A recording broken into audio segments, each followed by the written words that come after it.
Gyaran nono breast yana daga cikin ni'imar da Allah ya yi wa 'ya'ya mata domin su shayar da 'ya'yansu kuma surarsu da kyawunsu ya ƙara bayyana.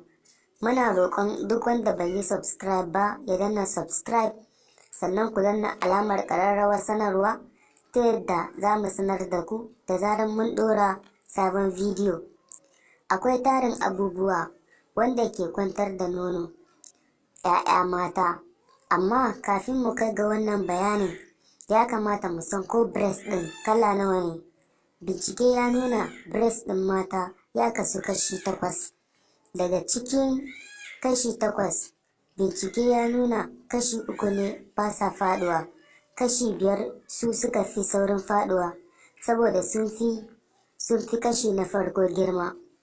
Idan mace na kula da breast ɗinta, ko da yana cikin kashi 5 masu faduwa, to wannan kular da take masa shi zai sanya ya cika cip ba tare da an gane ya faɗi ba. Me ke kawo zubewar nono?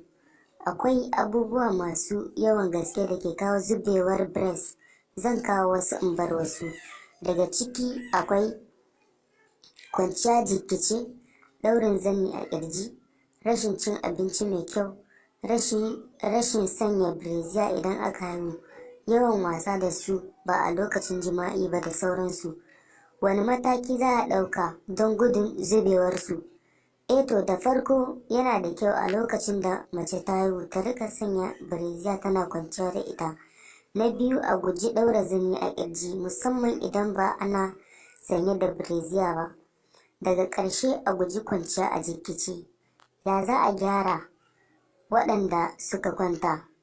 To hanya ta farko, a nemi man hulba cokali 2, man sitir cokali 2, man riɗi cokali 2, a rika shan cokali 2 sau 3 a rana a yini. Sannan a haɗa man hulbar da na sitir a rika shafa a jikin breast ɗin. A yi haka na tsawon sati 4, insha Allah za a ga mamaki da izinin Allah.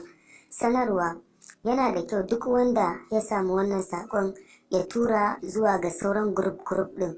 Sannan muna roƙonku da ku danna subscribe, sannan ku danna alamar ƙararrawar sanarwa ta yadda za mu sanar da ku da zaran mun ɗora sabon bidiyo.